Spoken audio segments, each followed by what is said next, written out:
Good evening, everybody. We're live. Welcome back to another episode of the Wanger Show. Hey, friends. This is episode 302. I don't know the name of the Pokemon because that's not my job. Cody's not here, so don't blame me. Let me know in the chat which Pokemon this is. Ken, do you know the 302nd Pokemon? Oh, yeah. It is Burstasoid. Burstasoid. Yeah. I don't think we can say that anymore. I don't. You can. We can? Burstasoid. Okay. All right. Hey, no, okay. Patreon section. $3. You'll get that joke. Welcome back, everybody. This is the Wanger Show where friends come together, have a good old time, podcasting, talking about life, movies, culture, politics. Who knows? Probably because I'm here now. Yeah, let's do it. Let's go, Brandon. And we're joined here today by Ken Napzok. What's up, Ken? You could call me Uncle Wanger. Wait a minute. I don't know if that's I don't know if that works. Manny says, looks like it's Sableye. Sableye. I know that one. It's a little purple guy with diamond eyes. Oh, yeah. See? Burstasoid. That evolves into that. Yes. Welcome back, everybody. This is the first live show of the year. Happy 2023. Second Wanger Show back. And Ken's here. I'm here. Cody's not here. Brian's not here. So this is just how the way that the show might go. They'll be here. They won't be here. Cody is, going to be busy being a dad of two now. Dos Ekis. Eventually, that kid's going to come, and he's just going to be off being a daddy. I mean, he's a daddy. Before he had Grant, he was already a daddy. He was a daddy. Is that what they call him? Amber is so obsessed with Pedro Pascal now. Oh, and the zaddiness. And then you got Ash crossing, doing the daddy stuff with him that just now is everywhere. It's blown up like crazy. Yeah. I don't know the difference between daddy and zaddy, but I don't think Amber really cares. Someone in chat tell me what I am. Am I Uncle Wanger? Uncle Wanger? Oh, okay. I can't say anything, but I just got a text right now. So, yay! Oh, yay! Big ass penis sold Jakar 1999. Hell yeah, brother. I went to accept it because it was hidden at first. And one of the mods, I think it was Manny, probably just like, yep. You trust your mods with that? Oh, yeah. I do with mine too, but sometimes I wonder, should I? I mean, like if Solskjaer said, they know what's up. They know what's big Nazi peen, yes. They're young woke kids, so we're safe. I like that. I like them young wokesters. I do. Yeah. Speaking of young wokesters, I don't know. That's no transition into this, but if you're brand new to the show, if you've never seen us before, or you are returning, doesn't matter. Hit that like button. Make sure you're commenting away in the live chat if you're watching live with us, and if you're watching after the fact, leave a comment down below on anything and everything that we talk about, because I want to hear from you. We all love reading the comments, and if you are brand new, subscribe to the channel. You're supposed to do that up top. What's the science on that? Like a minute and 10 seconds into it? I don't do that, which is why I don't have a successful YouTube channel. Yeah, same. My ASMR channel is not doing great, which I do have one. That's not a joke, folks. Sports Card ASMR. Check it out. You got a link? Sports Card ASMR on YouTube. Boom. There you go. Are you still frequently doing that? I do that once a week. Yeah, I do. I do some videos. Shit. People are watching, just they're not subscribing. You guys got to subscribe. That's the thing, man. I don't know how YouTube Shorts do with ASMR.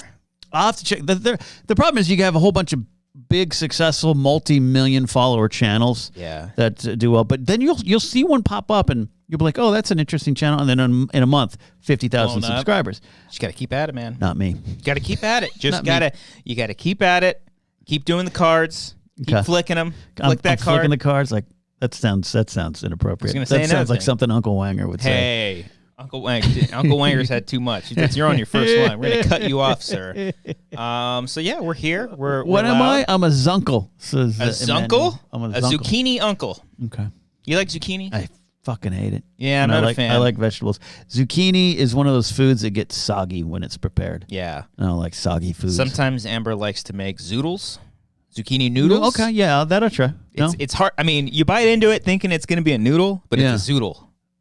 Hey, Amber, make me some of them zoodles. Zoodles. Is that not zanoodles? The N is silent. Zoodles. Okay. Yes. Boom. There it is. Thank you, Manny. See, look at it. We trust the mods. There you go, man. People think it's a joke. I was doing that on my regular channel for a while. because it was a monetized channel. So I thought, who knows? Maybe this will blow up and I'll be a millionaire. And about the fifth video, someone commented, "Why the fuck you doing this? Can you do Game of Thrones?" It's a waste. Maybe you need to do Game of Thrones ASMR. I could. I did Star Wars cards. But then I had to point out to them, cool, fan of mine, I have Casterly Talk, also on YouTube. Are you subscribed there? I have like 9 channels. Are you follow? I'm grumpy already. It's great. It's fine. I mean, you just got to keep at it. Got to keep at it. I had 7-Eleven for dinner. Once again, Patreon, $3. Yeah, for more on that on there. If you had paid for $3 and been here at 6:30, you would have known what I had for dinner at 7-Eleven. Boom. There it is. We won't tell you specifically. You're just going to have to you have to check that out. Salad Von Bako says, Ken, until you mentioned it, I had no idea you had a separate channel for your sports card ASMR. I just thought you'd stop doing them. I just subscribed. You're welcome. Well, that's the other, and that's Salad Von Bako. I appreciate that. And I now have 84. And how do you take your salad? 84 with Von Bako. Von Bako. That's the other. He's salad. I assumed he. That's my problem. That's the other problem with our business.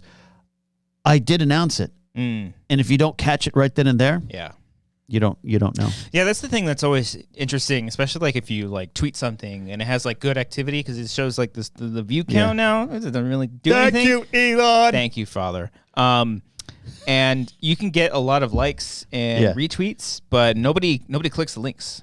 Nobody. It's a nice gesture. It's a nice support. Yeah. But yeah, nobody's really. Here's my theory on this. 10 years or so into digital media as we know it, right? It really started to change in 2010, 2012 range, right? To the shows like we're doing now, this, that. Everyone has a show. So no one's watching other shows. They're just promoting their own show. Yeah. And therefore the audiences aren't growing. Yeah.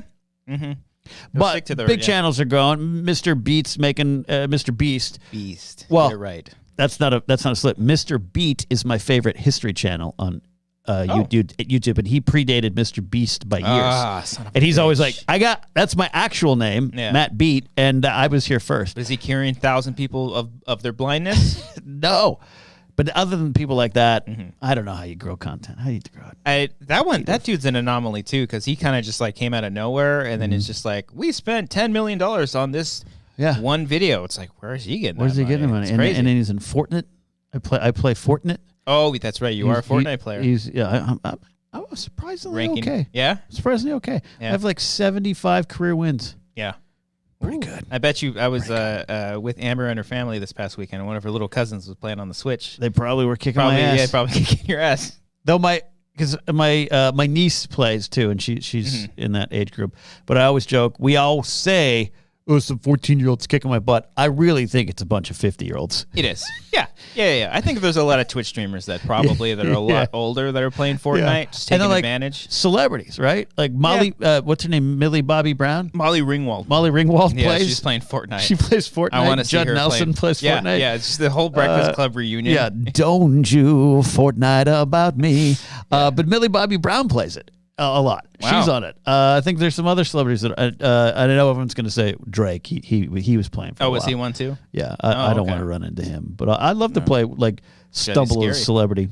Yeah, that'd be fun. Fortnite. Yeah. I always see on TikTok. I still go down the TikTok rabbit holes. I'll see. There's this new thing in Call of Duty where you can hear them talking if you get into a specific radius of them, in their general area. You can start talking to them, and I think like a guy ran into. He's like, "Hey, your voice sounds familiar," and it was like Mr. Beast. It was like one of those things where just like you can just run into him. It's either that or. There's like another game where you can kind of just chat with people as long as you're in the same area. I don't know. I wouldn't want that. I fucking don't want that. But I would love to hey, are you John Malkovich? Yes, I'm playing Fortnite. Yeah. That's the worst John Malkovich ever. You get it. You need to find... I don't know. I'm trying to build a fort. Yeah. That's not Mr. You need That's not to Malkovich. enunciate your words. Proximity chat. This chair's I have to wait for the comments. We'll fix that chair in post. You can move it. Is it in the way? Move it out of the way. Move that stupid idiot. What moron. There you go. Now I can see all the because the bottom it's comment. Hard. I never sit. By the way, I always sit here for audio only listeners. I'm sitting on the couch. We've got a couch. We need the couch.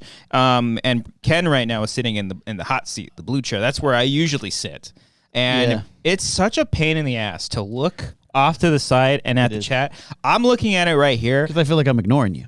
No, that's fine. I mean, been there. But no wonder Cody loves this. I can see the chat so perfectly, and I can like hear, like I can look everywhere. Sometimes I'll be at home watching, right, and I'll like leave a comment, and I'll be like, "Oh, this is going to be good," and none of us see it. And all I see is you for like 5 minutes, and then you look over and you're like, "Oh, see your film's here," yeah, and I'm like, "Oh." By the way, hello, Senior Film. Nilo, I owe that man so many beers. He'll pop up on my Twitch stream. Hell sometimes. yeah, Senior's the best. Yeah.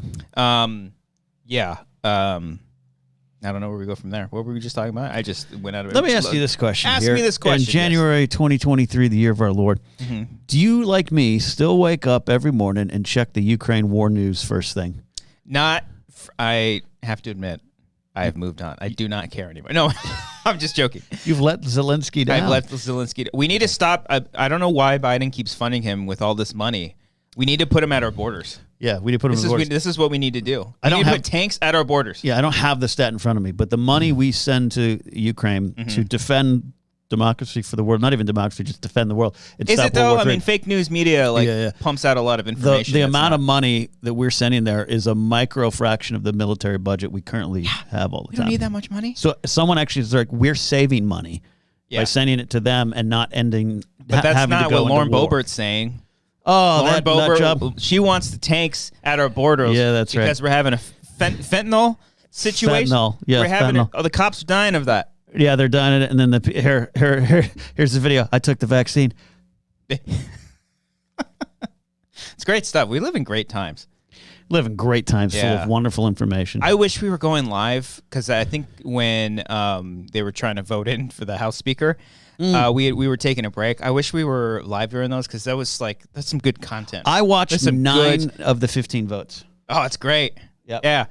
And you know what the funniest part about all of that is, like, all these boomers that are all part of the chamber always complaining that these kids don't want to work these days. And it's like, you guys were here for 3 hours? That's it? 3 hours. Nah, I got to go home. It's 10 o'clock. I was fascinated for it. And there's been there's been other longer votes in history for other things. There's like 30. I was just reading about a 38th ballot vote back in 1800. And then there was like one of the Republican primaries or one of the presidential primaries in the 1800s had 102 votes to get to the candidate. Yeah. So it was the thing behind it. Does this make you uncomfortable? This probably makes Cody uncomfortable. Yeah. Me talking about McCarthy's deal, his feckless deal to bow to the extremists. To Matt Gaetz, exactly. Practically confirmed P-word. Yes. Yeah, all but legally confirmed P-word. All but legally confirmed. And you let them stupid forehead hold you up, and then you sit up there invoking Martin Luther King in your speech. Yeah. Get out of here with that noise. That was the thing. As funny as all that stuff was, like, back in my mind, I was like, no matter what, I think I said this on our last show, but like one of my favorite movie posters is Alien vs. Predator because the tagline is, no matter who wins, we lose. Same thing. You can apply that to anything politics related. No matter who wins, we lose. Sure. Well, look, you have to vote Democrat for my side, and I voted for Bush, McCain, Romney. You have to choose a side because you have to go for the side that protects the rights of people. But in that vote, we all lost. Yeah. By the way, I want to shout out my friend Ken Plumes here. He's my Twitch Fortnite partner. He's a great show. Oh, okay. It's the socks that really sell the casual conversation. Yeah. Look, this is a no. So we need to change to the soccer show. Is this still a no shoe zone house? It's never been that. That's a lie. It's never been a note that we've. Have I been sold a lie? We have talked about this before on this show. I don't believe it. There's never been a rule enforced where we have said take your shoes off. It's just like. They come in. I have my shoes off because I'm at home. I'm not gonna wear shoes. That's weird. And so they would take their shoes off. And so they always had this assumption that we have to take our shoes off. And I was like, no. Even Amber confirmed. She's like, why is everyone taking their shoes off? Amber, stop making my zoodles. She hates feet. Put them away. I'm a bit of a never nude when it comes to feet. Oh no, yeah, I don't walk around barefoot. No. I don't like even just for you. I do. I got socks. Hobbit feet, so it's like nobody wants to see that. I just always have slippers on. I always have shoes on in my house. Okay. Ranger Donald's here. Ranger Donald, man, I missed the show. Glad Ken brought me back around. Hey, look at that! Hey, you get a subscriber to the ASMR. You're bringing someone back to us. It all comes full circle. Subscribe to Sports Card ASMR. Subscribe to Amateur Hour Film, the Wanger Town Show. Do it. Take it from me, your Uncle Wanger. And you're part of our what do they call that?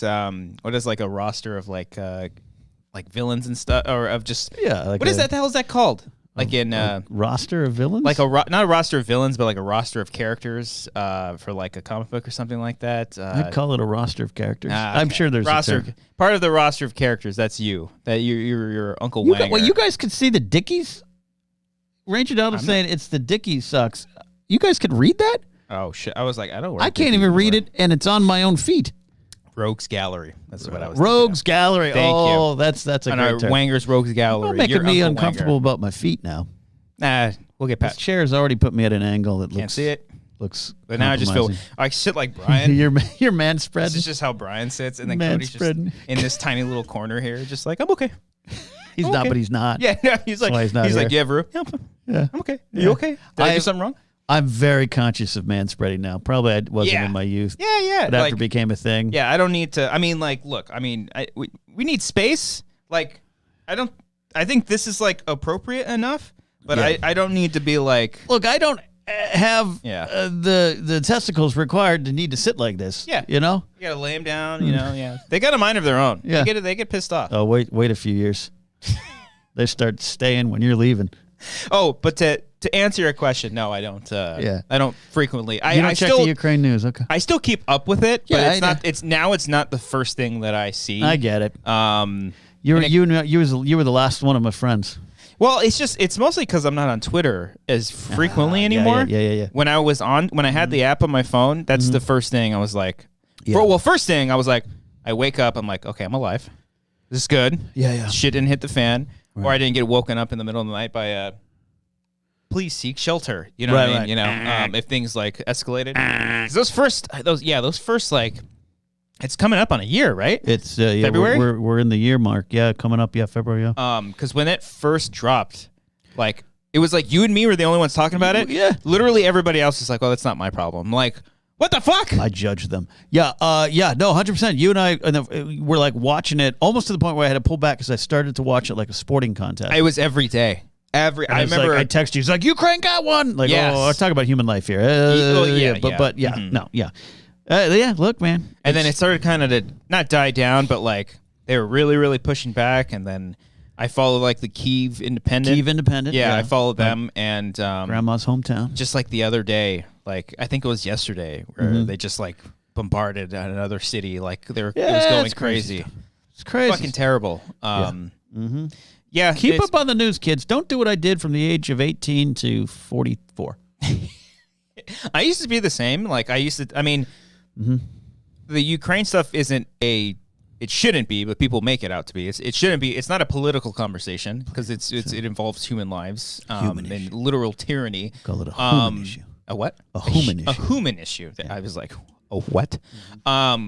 So it's that sort of shit, and it's also like this is like part of our history now. This very well like it. You know, World War III is always going to be trending. It's always going to be I always click on it just to make sure. Is this how I find out? Yeah. No, it's either like crazy right wing people like see what Biden led us to, but I mean I think we have to really like consider and really think about like it doesn't. Like for us, we may not be in World War III. Like Ukraine's been in World War III for almost a year now. I've been really depressed the last 3 weeks, like really bad. I'll be honest. But at the end of my day, I'm like, I am not on the street fighting, and I don't mean that in like a, Bono in Do They Know It's Christmas? Like, thank God it's them instead of you. I just think, what a life. And again, that's my people. I'm Ukrainian and Circassian, so it's like. So it's your fault. I should have joined. I should have left and joined the army. Wow. We sent all of our money. Could have just sent it to me. Our gas prices, our oil. Give the money to me. Yeah. The gas prices have everything to do with Biden and not OPEC and OPEC Plus. They're down now too. I was in my hometown. Yeah, they're way down. I was in my hometown at an event and a stint with some of my friends up there who I don't know, but I work with. And I look at one of the cars and there's a "Let's Go Brandon" sticker, and I go, I go, look at this shit. Yeah. And the guy goes, I think it was his car. Yeah. I had during Christmas, some family members we'd like for like a elephant, like an elephant. What is it? White elephant. White elephant. Also, really white Racist. elephant.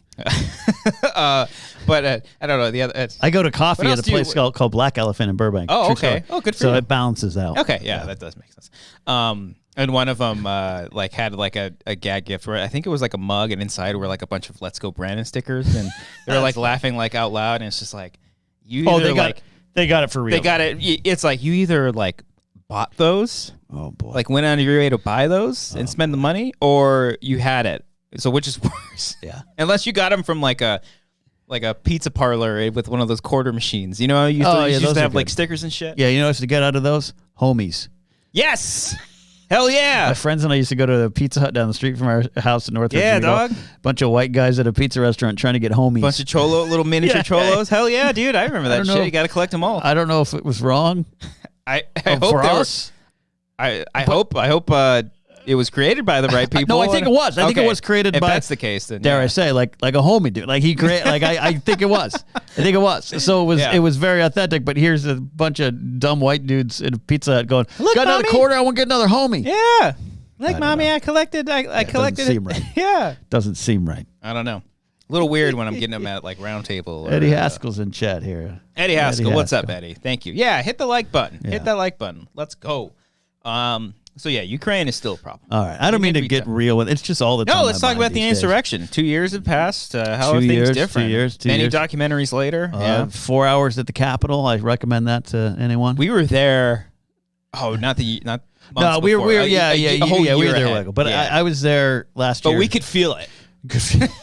We could sense the.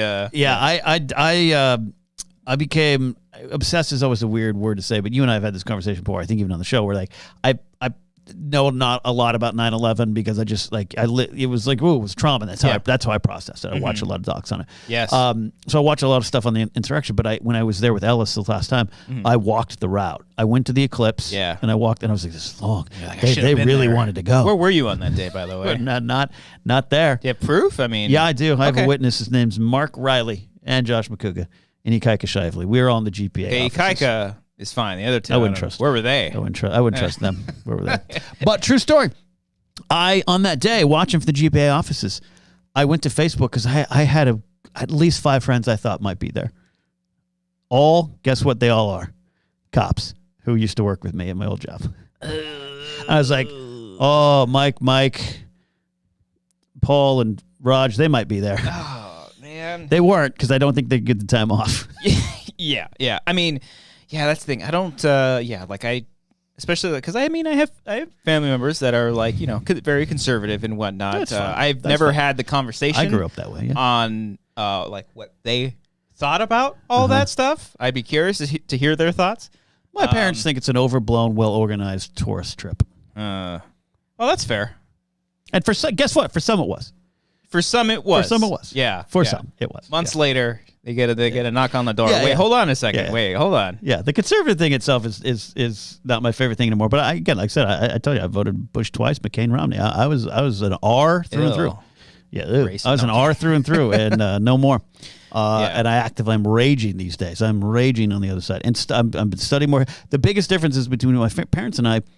There's been a change in history, and we're learning more things that were kept from us. We're learning more things that weren't covered. I keep the Watchmen highlighted. Like, what's this Tulsa massacre? What is this? Oh yeah. This wasn't taught to me. I same. I learned that from a comic book television series. That's how important this art is. That's why I view pop culture as art, because it's important. And my parents have this like, but Lincoln was a Republican. He also ran into the Union Party for a second time around. He left the Republican Party, and the Democratic switch. The Southern Democrats became the Republicans after Truman. And I also too like. I obviously lean more like liberal and whatnot, but I don't want to either, and I don't. It's the thing where it's like I don't even want to say I lean more centrist because even a lot of centrists you're just Republican. A lot of people are like that. Libertarians can be assholes, but like the problem is this. The problem is this because I am technically I don't want anyone to ever research and say I'm lying. I am technically registered and independent because in a perfect world, John Adams had a quote about that about when we align behind two parties, it could be blah blah blah. There's a quote. It's on my Facebook page. You can find it. But I put that years ago. The problem is we're in these times now where like trans people don't care about your fiscal conservative policies. They care about their existence, and that's why to me there's no middle ground on those kind of stuff. That I think that's the thing that, especially more recently because of like all this like hatred towards drag queens and whatnot. It's like they just want to have a life, and they're literally not harming anybody. Have you ever been to a drag show? No, but I have. You have. It's the time of your life. Yeah, I would imagine. It's the fucking time of your life. The most, we should go. We need to go. We go. It's so tragic. During, I think they went during WangerCon. A couple of them went to one. Yeah. Yeah. It's great. It's great. And the transphobic stuff too. It's like a lot of people on the right just very much treat it like they're at war. It's like the culture war stuff. They have to turn the M&Ms are too woke. I can't jerk off to my M&Ms anymore. That's a fucking soundbite. Fuck. I still can. I still can. Uncle Wanger can. But I'm just saying, like, but it's like the gas stove thing. That's not a thing. I'm gonna run it. I'm gonna run it, brother. I'm gonna run that gas stove. I have two. I have like a plate that covers both the burners, and I cook some hot dogs, vegan hot dogs. Hell yeah, brother. And I came home, realized I left one of them on. So I burned 4 hours of gas. And gas prices are so high. Yeah, it's quadruple. So high right now. Yeah.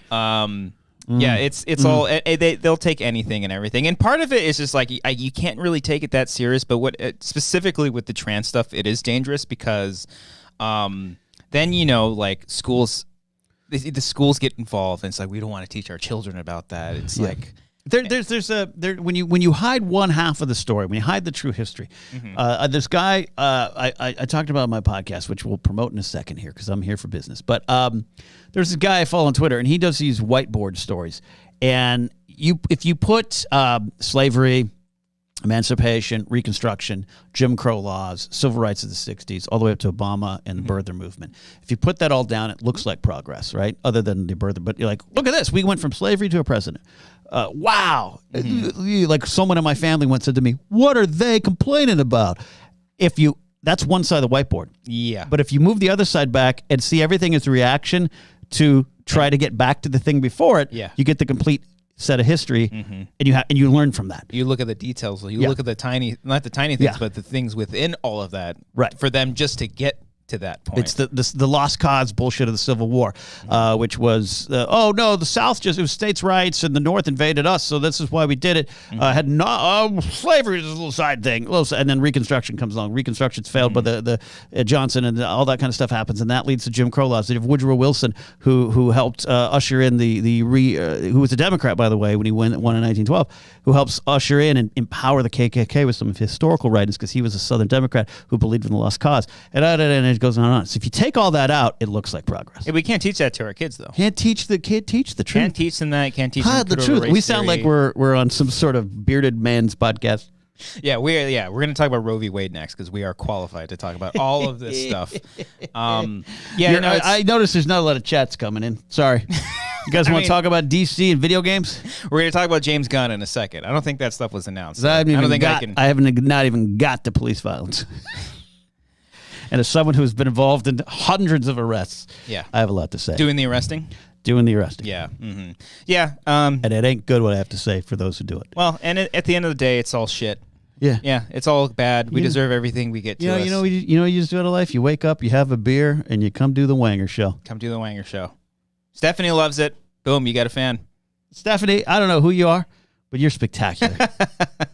Maybe I do know. Stephanie's great. I find that we don't, as time goes on, Wangers and me have less crossover. The Venn diagram's shrinking for people that know and watch both of us. Yeah. Because the days have gone where we all were on that one show every Thursday for free for a long time. And then, so it's like, it's weird. So I'm seeing a lot of names. Solkster, I know. Emmanuel Fuentes. Kat says I'm here for Bobby Mitchell. Good, I love y'all. No, sir, I wasn't. I get nervous because I've only recently begun to talk like this. Yeah, I just recently begun to say like, hey, here's the thoughts. Yeah, Matt Gaetz is a pedophile. That's the I think thought that's have. safe to say. Yeah. Sue me. What's George he gonna do? Santos, fascinating human being. Anthony DeVolder. Excuse me, Anthony DeVolder. Yes. Yeah. Depending on which day. He'll go down in flames. There's just finally some stuff we can get him on. Yeah. The real stuff, because he didn't flash white power. He did not. I watched that vote. He did not. But that freeze frame looks like he does. Don't focus on that. Yeah. Focus on what he did. Campaign finance fraud. That dog shit that he did. Oh, you heard that, like, just terrible, terrible And then stuff. the fact that he may or may not confirmed, may have been a drag performer himself, which isn't the problem. And that's always what annoys me with the Republicans. He's just like, that's not me. That's not me. That's I wouldn't not do me. that. Well, why wouldn't you? That looks like you're having the time of your life. I always watch Internet Today, Ricky and Elliot's show. Ricky and Elliot are the best. And they're in the old GPA office. Yeah, they brought up, they talk a lot about the George Santos stuff, and they're like, look at him. He looks so happy. He looks the happiest he's ever been. That's a good Elliot. That's a good Elliot. Yeah, you watch him. You look at him. You got Elliot, and then is that Elliot? No, that'd be Ricky. Yeah, that's kind of Ricky. They're somewhere in between the both. And then Elliot was just a little bit more grumpier. They're the best. Yeah, good duo. Let me tell you about those guys. Yeah, they were part of the old Internet over at Machinima. Machinima, yeah. And did their own thing. Internet Today. They talk about the real stuff. They're fun, entertaining, and then they go the fuck home. Yeah, and they're not in any of the space that you and I had to be. No, they're completely separate. 75% dumb fucks, and like they go home to their homes, and they just live their lives. Yeah, hang out. Because I always listen to them, and Amber's like, "What are the name of those guys you always listen to?" Even she started like listening in on them. They're great. They're great. They have great commentary, and they have great sources that they always reference and everything. Yeah. They try to kind of go down the middle a little bit, and not. I mean, it's obviously you leaning towards one way, but you want to. I do believe in reason. That's why I'm saying, like the George Santos thing, that still photo that went out that looked like he had flashed the white power thing while he put his hand up to vote for McCarthy. It does look like a white power symbol. If you watch the clip, it's a microsecond. He's a very twitchy dude because he's lying. His whole life is a lie. Pathological lie. So if you watch him, he's there twitching. So he just had his hands kind of like this, and he did that. Yeah. Zig Heiled and did a white power. But it's a freeze frame. And I was talking to a friend of mine who was especially if you're like, if mid doing it, then yeah. I was talking to a friend of mine who's very liberal, and he's like, I don't know. And I was like, have you seen the clip? Yeah. He goes, no. I go, watch the clip. He didn't do it. Also, there's 50 other things we need to focus on versus something he can easily deny. Yeah. Focus on the things you can take him down on, not the thing he can go, that wasn't. Look past that. Look past that his mom was a 9/11 survivor, that he had brain cancer. Yeah. Like there's a whole lot more that you could be looking at. Folks, your ass, are they still in the GPA studio? To my knowledge, occasionally I live close by there. Occasionally I'll see Ricky or Elliot leaving from the 7-Eleven cross back over. Oh, okay. There you go. I think they're still there. It's a good space. But keeping the trips to 7-Eleven alive. Love it. Yeah. Yeah. Well, I'm burping up the food I had there right now. Well, you talk about all this stuff on your new show. I do. I talk about it on The Blathering with Ken Napzok on your favorite podcast machine. So for about 10 years, I've had a podcast feed that's been the Napzok Files, Saturday Night Napzok on the Napzok Files. It's now called the Napzok Network. It's the same feed, so if you subscribe, you don't have to do anything, but it's a show called The Blathering. There's a video version on my Patreon page. And it's me getting real. Sometimes it's silly, stupid stuff. Sometimes I'd rather do a show that's just about silly, stupid stuff.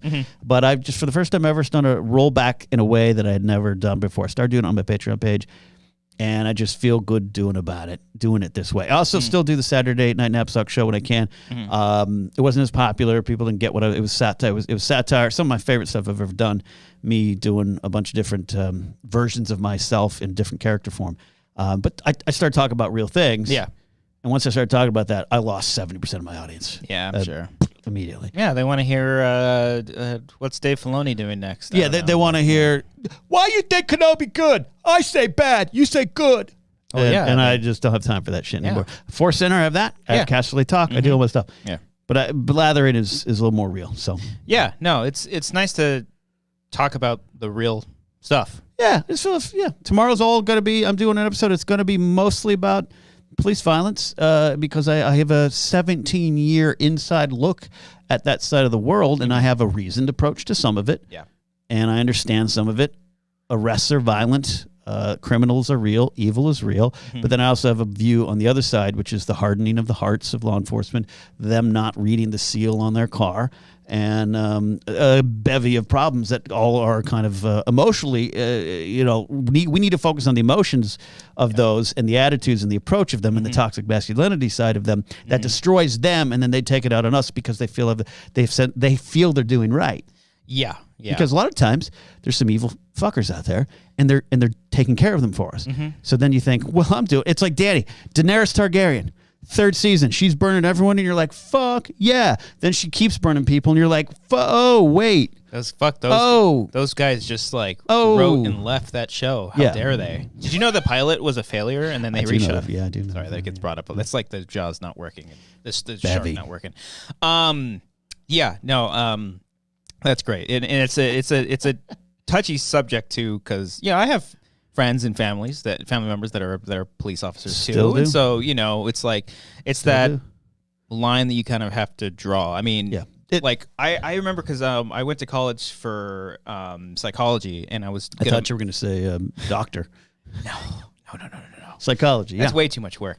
And I was minoring in criminal justice with a focus in forensics, and a lot of my classes for those criminal justice courses were all detectives, and I remember we had he brought in a guest lecturer who was just like another veteran police officer that was involved in a shooting, and some of the stuff that he said, I was like, "Oh, that's your opinion on that situation? That's and it's basically like it's either that person's life or mine." And it's just like, I always suggest people should talk to sex crimes detectives.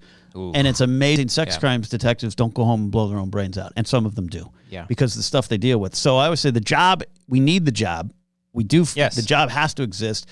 The people doing it are cracking under it for a lot of reasons, and a lot of it is this sense of power that comes out of some of them. Actually, hey, it's the Nicholson speech from Few Good Men. Yeah. You need me on that wall. You sleep under the blanket of freedom I provide, and then you question the way I provide it. Oh, wow. Like that's a powerful speech to get inside the mindset of someone who probably wakes up every day and says, I'm doing good for society by dumping heads into trash cans. And it's a thing. Maybe not every person that wants to be a cop should be a cop. Oh, 100%. Yeah. I used to work with them for 17 years. I've DQ'd a lot of people, a lot of my employees when I was in the public safety business. Yeah. I even got one a month ago. A background investigator calls me, and I let that one in, so to speak. But I've gotten people DQ'd for the force. Yeah. But been like, nope. I think we need a lot more of it because I don't know because I one of my best friends, he's a cop, and he's like the perfect person for a cop because I've never seen him angry. They do exist. I've been around a lot of them. He is smart. Like, even when we talk about stuff, he's like, I don't know why they would do that. Like, handle the situation. Like, that's the other thing. It's like the process in which and maybe it's similar to like, when people join the military, maybe it's just a lot of people that want to become cops. It's like, I don't know what else I'm going to do. I'll just become a cop. There's a lot of that. A lot of that. And then, again, when you feel, because I did this before, I tell the story. I was once arresting someone.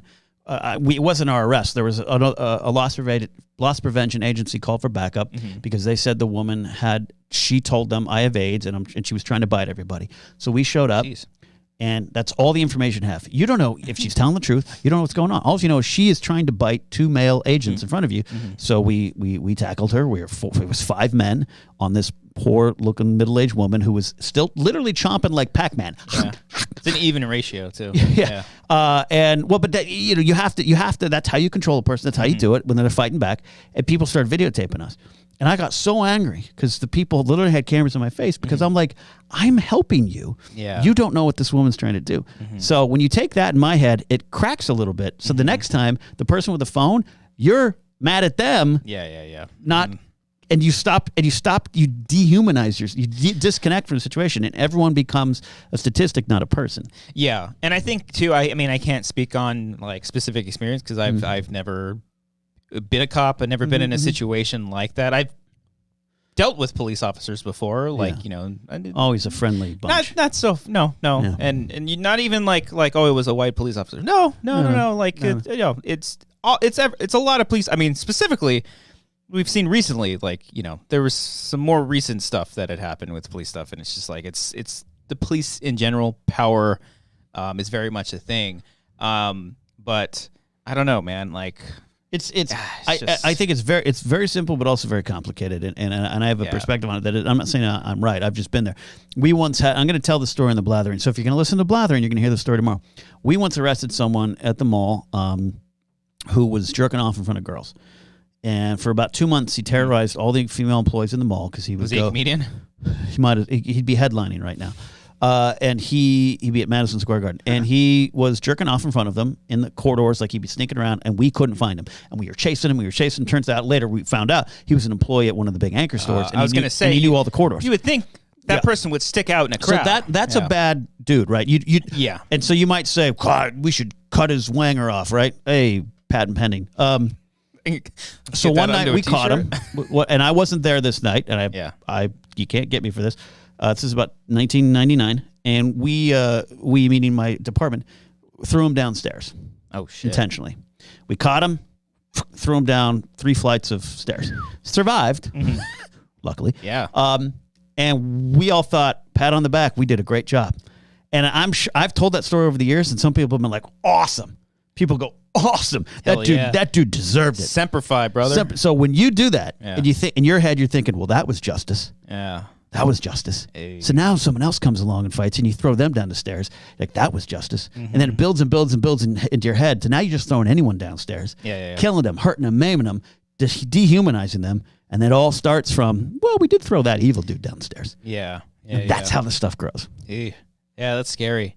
Yeah, I mean, like, specifically, like, the stuff with, like, someone start filming you and stuff. Like, I would think, I mean, in the ideal world where a police officer is dealing with the situation of the woman trying to bite you and also people filming you, because that has become a much more apparent thing. And I think it's good. I think that it's good to, you know, not every situation, like, is going to call for a controversy. Yeah. Even when you think it does, sometimes that's the way it is. I think it is up to the police officer to continue to handle that situation. They need to have a level head. Yeah. And assess the situation, all while, you know, also not getting, like, frustrated or angry with people filming. And it's almost because I had asked when people started, you know, the little Razor phone started getting cameras and stuff. I asked one of my supervisors, who was a retired police chief from the Chicago area. So what are we supposed to do? Everyone's taping us down. He goes, well, do your job right. Yeah. And I was like, yeah, okay. They're going to be there. My argument is this: not everything you see is wrong. Not everything, because I call it the rubbernecking thing. If you're on the freeway and you see flashing lights, you're going to what's going on? Because you don't deal with that every day. Yeah. Someone like me who dealt with that kind of shit every day, that's just normal. That's why the fucking freeway gets packed up after a car accident, because everyone's just like, ooh. That's normal. That's normal. Yeah. So, you know, even cops, like, swearing, that's not a problem. That's on the use of force continuum. Yeah. I'll give you I'll ask you, then I'll demand, then I'll swear at you, and then I meet your force with a.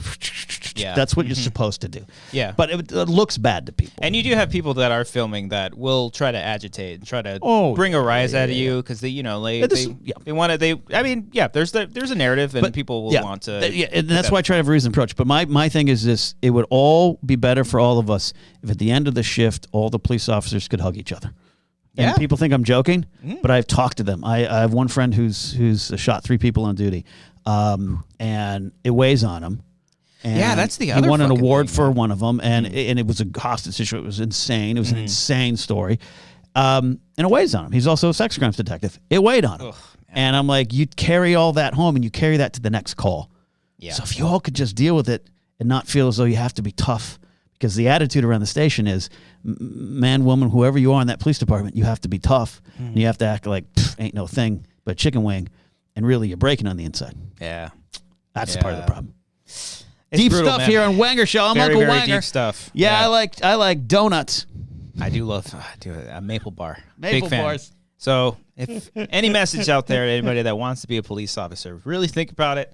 And think about it, but I do want good people to do it. Yeah, I mean, you know, I'm sure how many people joined the police force because they wanted to do good, and you know, they do. My uncle did 55 years in LAPD, 55 years, 24 active, 26 or so, whatever the math, bad at math, 31 reserve.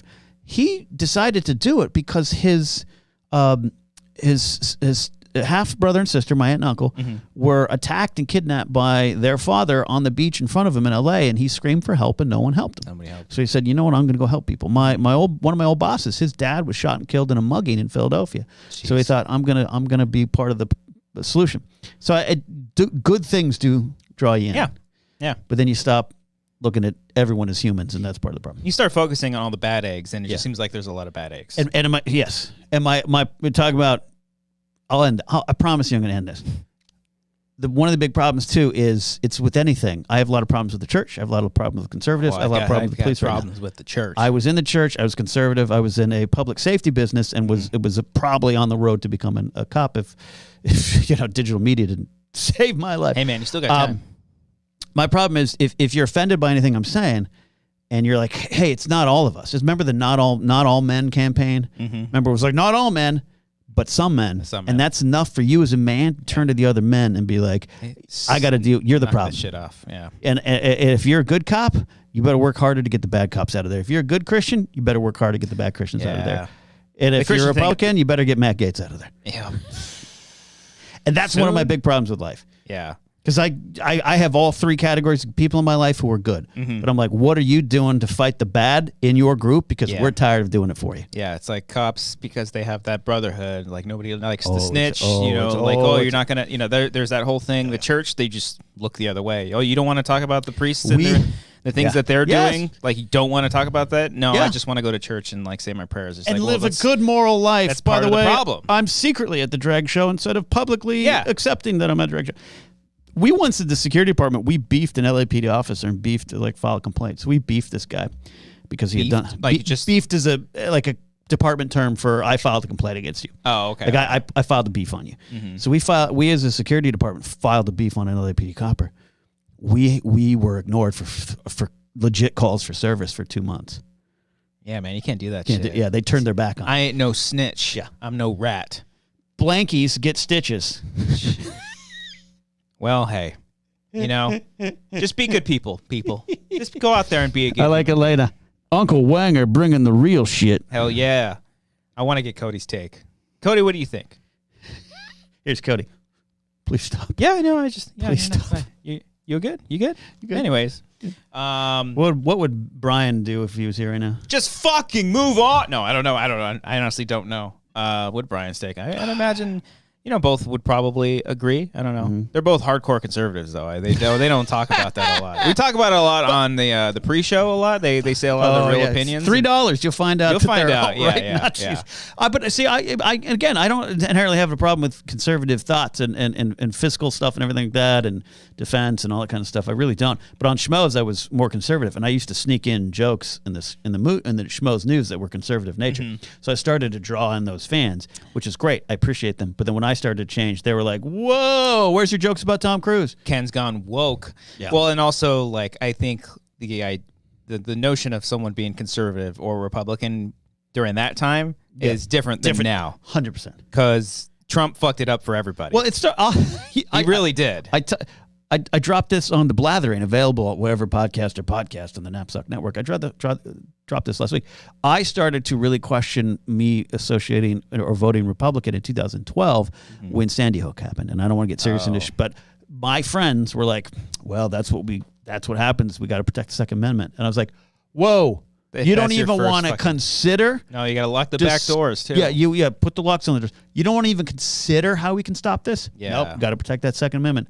Yeah. Wow. The second that I found out that there was like a mass shooting in Australia, and the second that happened, they banned like assault weapons, or they banned weapons almost. I think like in general has been like a shooting. They banned thoughts of weapons. Thoughts of weapons. You can't even do it, mate. Like no weapons, mate. Gone. Nothing. Zero problem. Us. How many mass shootings were there last year alone? Look at the federal assault ban from 94 to 05. Clinton, who I'm not a huge fan of, still. Bush, who I voted for twice, lifts the ban. Look at the stats during that time compared to now. Look at the stats. It's jaw-dropping. Well, that's the Second Amendment, man. I need my musket. A well-regulated militia needs its musket. I need it. I need it for protection because sometimes, Ken, there are things out there that we don't understand. things that are scarier Ooh. than politics. Is this a transition into video games? Yes.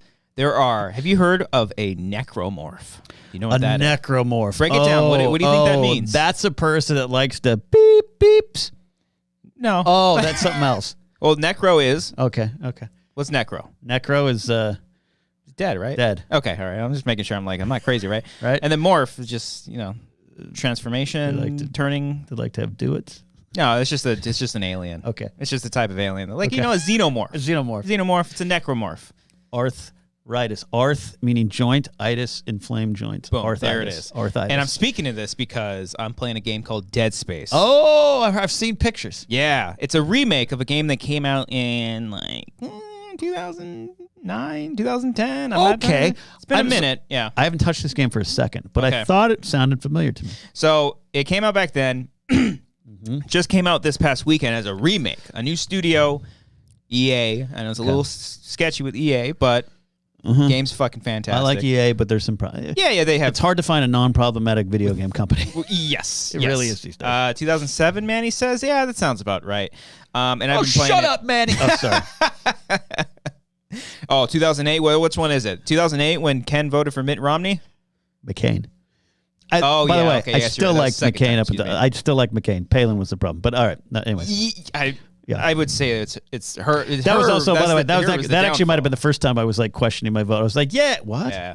Anyways, okay. So the game comes out. Dead Space. Get Dead Space. Highly recommend it if you never played the original. Big fan of it. It is. If you're a fan of like Alien and like mixed in with a little bit of action, it's like the perfect scenario. Okay. You play Isaac Clarke. Okay. You play Isaac Clarke. In honor of Arthur C. Clarke. I think he's kind of partially named after him. I think Isaac Newton and Arthur C. Clarke combination of the two. Okay. So his name is Isaac Clarke. Got it. You're an engineer. Got it. And you're set off to the USG Ishimura to part 1. Search for your girlfriend, who is a scientist on board, and also part 2, help fix the ship because communication has gone array. And a communication disruption can only mean one thing: invasion. Mm-hmm. Okay. Well, you were right. Negotiations for sure. He didn't say that in the show. And so I have been in just completely immersed in this game. I still haven't beaten it. I'm like 11 hours in, I still haven't beaten it, and it's a very lengthy game, and I'm very happy. It's a very faithful remake, something that we didn't need, but now that we have it, I'm glad we do because it's incredible. Remake, similar like when they do this with Bond. They did this with Bond. This is a true remake, like it top to bottom.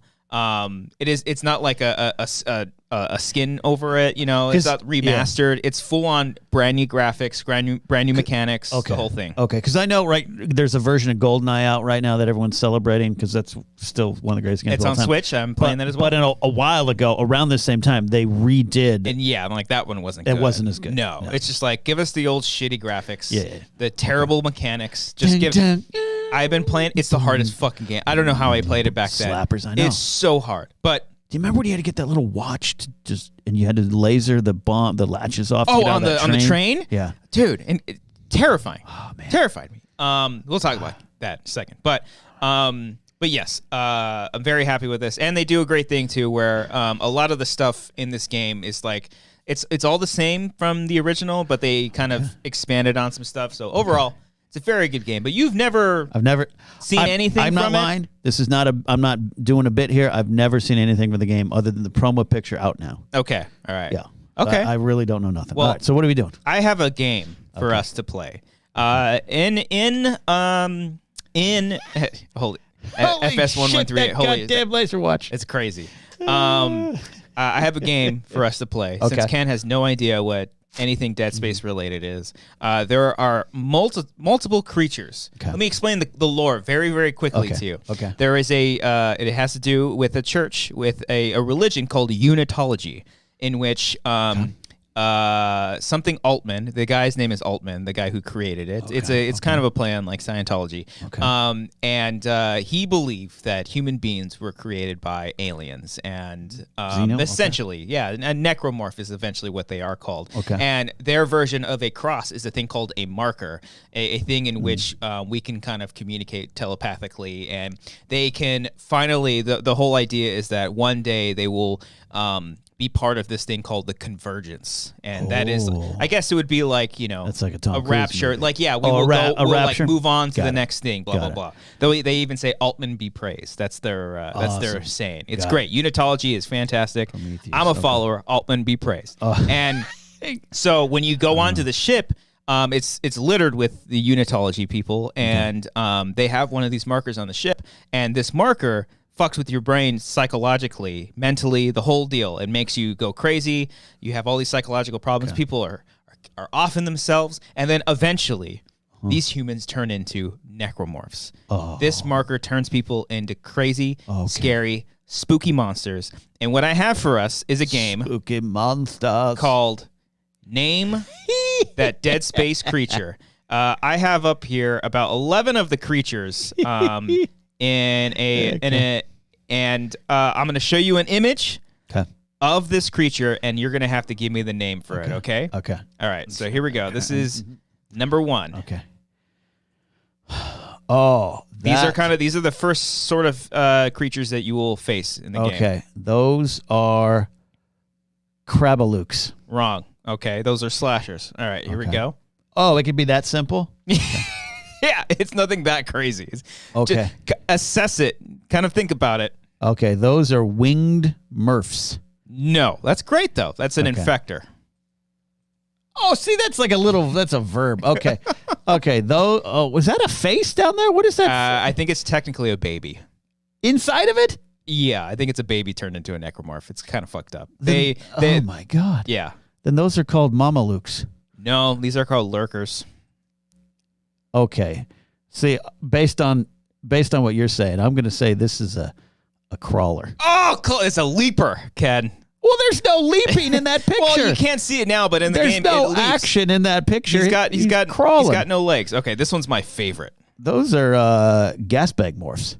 No, but I'll give you a hint. When you shoot that big old pussy thing, it blows up.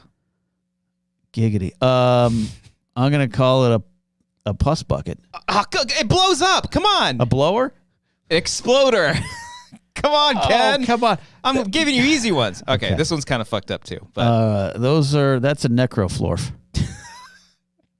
This one's a pregnant. I won't go into. Wait, what's it called? A pregnant. That's the name? Yeah. They have this wonderful design team. Look at the designs here. Yeah. Okay? Look at the designs here. And they're like, what are we going to call it? I don't know. It's pregnant. I think pregnant? I think it's literally because a pregnant person gets infected and then. Oh, that's disturbing. It's very fucked up. I'm assuming, yeah. Yeah. Yeah. Which one's this called? That is that's a Popeye morph. Look at the Popeye form. What does he look like? He's muscular, so he's what? He's a buff? Is he? It starts with a B. He's come on, Ken. He's a brick morph. Come on, Ken. It's a brute. Oh, come on. Come on. You're almost there. You're going to get one. Hold on. I'm on the brute squad. This one's hard. This one I think is a football team name now. Okay. That's a football team name? I think so. Oh, that's definitely It sounds like a football team name. Oh, that's a Space Titan. It's a Guardian.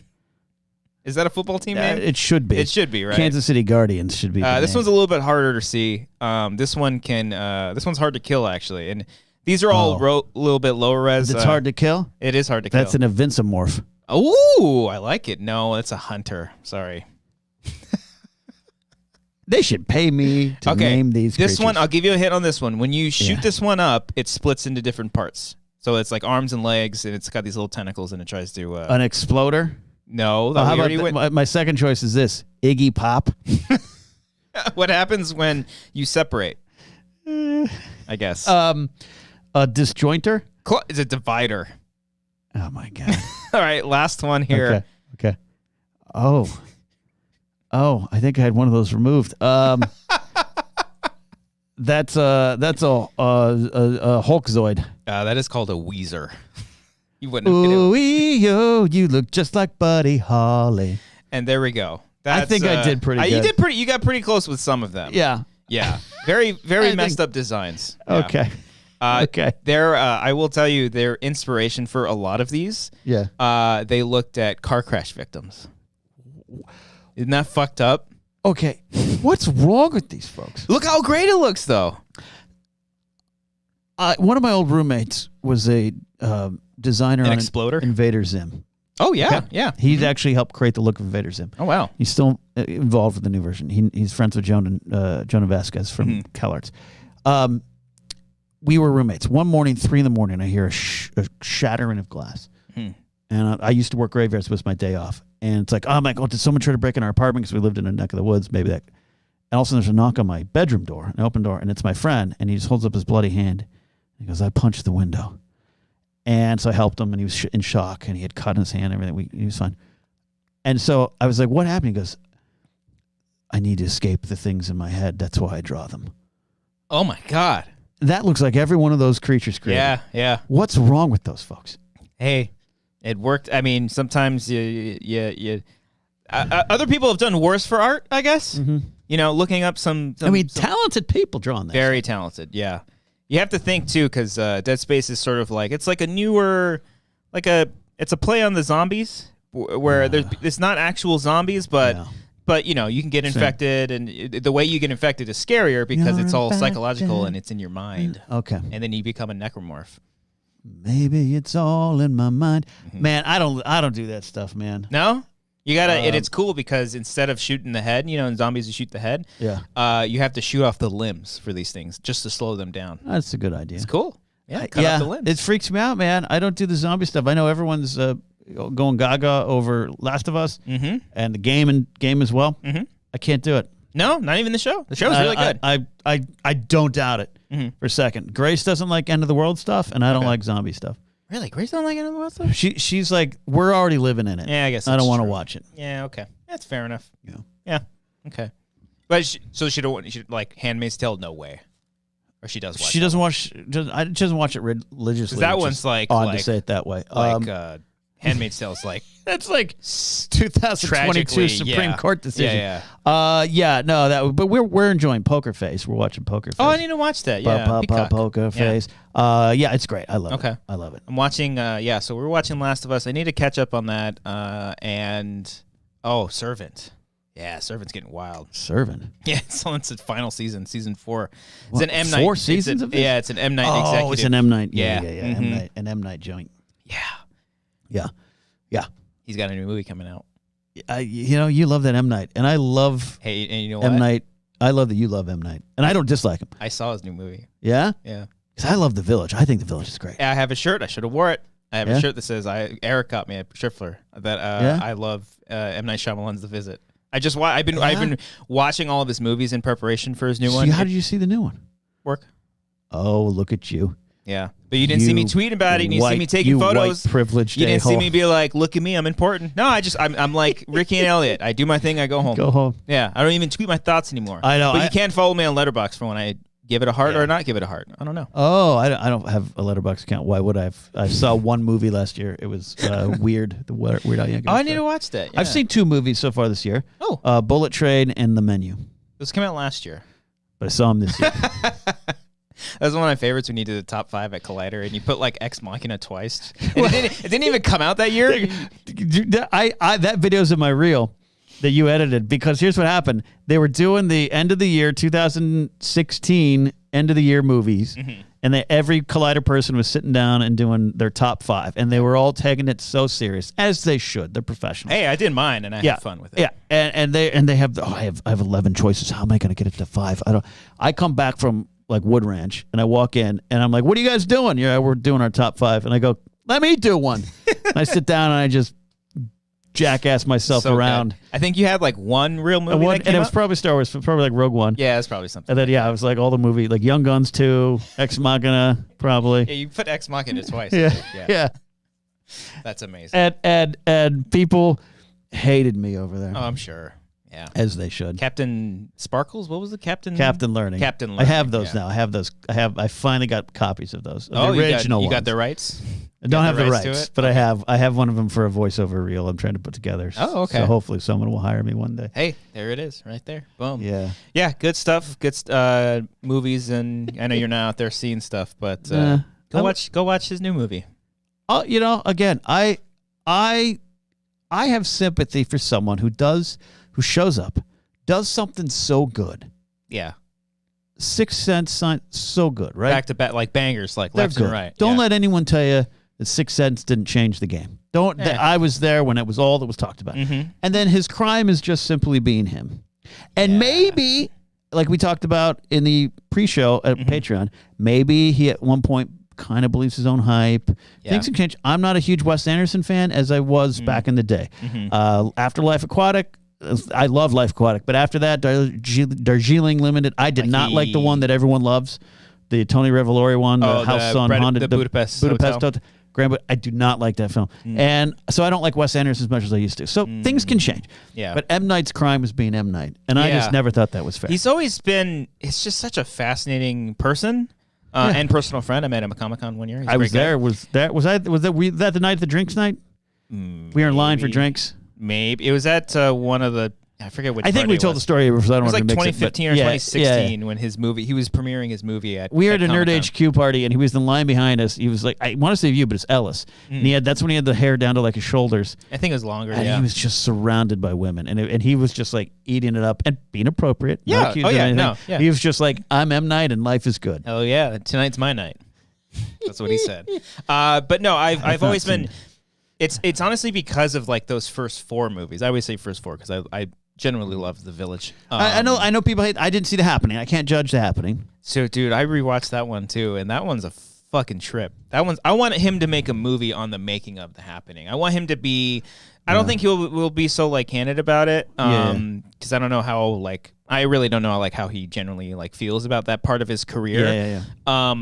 But like I think that would be so fascinating. But yeah, watching that one is like, whoa, this was some choices, man. And the Village. Yeah, it's good. Is such a lesson on how fear of change can dominate your worldview to the point that you hurt the generations coming up behind you. Yeah. It's such a statement on a lot of stuff going on in the world today. Yeah. As well as being kind of scary and thrilling. Don't tell me you weren't scared when those hands were coming up that door. Oh my God. And then, I have a writing sound playlist that I always put, and I just put James Newton Howard's score for that movie. Yeah. So fucking fantastic. That violinist. It's like great. William Hurt is fantastic in that movie too. Especially, I know he has. I know stuff, he was a something. But like that speech when he's talking about, he's like, I cannot bear it, and he's like screaming at all of them. It's great. It's just such a statement on fear leading your decisions. It's such an amazing thing. Yeah, but Alan Smithy, a known director, says also watch What's Happening. Alan, I don't know his real name because that's the purpose, but he's always around these parts. Alan Smithy. Oh yeah, that's the fake name, right? Yeah, the fake director name. Yeah. So M. Night. There was an embargo on the new movie, but go see it. You didn't see it. I did see it. No, just pretend you didn't. Oh, I did. You don't want to break embargoes. Tell me. Listen. I may not be one of these folks that go to red carpet premieres and post it up saying like, "Look how important I am."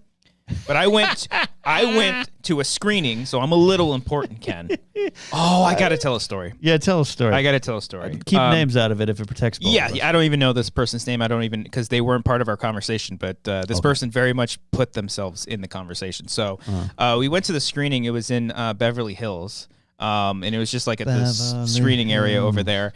And I was with Ellis, and we were just chatting. Mark Ellis. Just talking away. Oh. And I was telling him, because I was working on a video for M. Night for work. So that's for work? For work. About M. Night? About M. Night, yeah. Or it's about working on a video for M. Night for work. I wish I was working with M. Night. That'd be cool. Hire me, dude. I'm a big fan. And we're friends, too. Like, you should have my number. We should hang out, play basketball together. I don't think he does basketball, but he's a fan.